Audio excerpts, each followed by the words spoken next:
இப்ப ஒரு கிரிக்கெட் போட்டி வந்திருக்குது. நாட்டில் எவ்வளவு பிரச்சனை. ரோம் நகரம் எரிஞ்சிட்டு இருக்கும் போது அந்த மண்ணை பிடில் வாசிட்டு இருக்க மாதிரி நாட்டில் இவ்வளவு பிரச்சனை நடந்துக்கிட்டு, இதெல்லாம் விட்டுட்டு அவரு கிரிக்கெட்டை பத்தி பேசுறாரு. அப்புறம் கார்ல போவ கிரிக்கெட்டை பார்த்துட்டு போறாரு. இப்படிப்பட்ட முதலமைச்சர் வச்சுட்டு தான் நாடு விளங்குமா? நாட்டில் எவ்வளவு பிரச்சனை இருக்குது, தேர்தல் நடக்குது.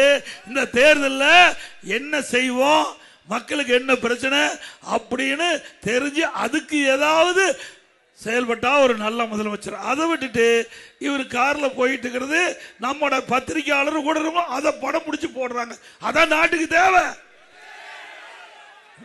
இங்க மக்கள் மக்களுக்கு சேவை செய்யாதானே முதலமைச்சர் தேர்ந்தெடுத்தீங்க. ஏன்னா இவர் கிரிக்கெட் பார்க்கறதுக்காக தேர்ந்தெடுத்தீங்க. இப்போ நேற்று பேப்பர்ல பார்த்தேன், டிவியில பார்த்தேன், அப்படியே அழகாக வந்துட்டு போயிட்டு இருக்காரு. யாரே கேட்டுக்கிட்டு போனா இல்லை, நமக்கு என்ன கவலை அப்படின்னு கவலை இல்லாத முதலமைச்சர். மக்கள் படிக்கிட்ட கஷ்டம், துன்பம், துயரம், வேதனை அதை பத்தி எல்லாம் எல்முனை அளவும் கவலைப்படாத முதலமைச்சர் இன்றைய முதலமைச்சர் ஸ்டாலின். ஏங்க எவ்வளவு இன்னைக்கு நாட்டில் எவ்வளவு பிரச்சனை நடந்துகிட்டு இருக்குது, அதெல்லாம் இந்த முதலமைச்சருக்கு தெரியாது. ஏன்னா இன்றைக்கு கஷ்டப்பட்டு வந்திருந்தா தாங்க தெரியும். ஒருவன் நான்லாம் இங்கிருந்து இங்க வந்தவன், இங்கே நின்று இங்கே வந்தவன்.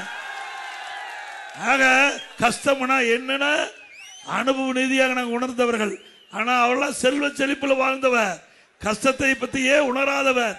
நாட்டு மக்களுக்கு என்ன நாட்டு மக்களுடைய நிலவரம் என்ன தெரியாத ஒரு முதலமைச்சர் இன்றைய முதலமைச்சர் ஸ்டாலின் அவர்கள்.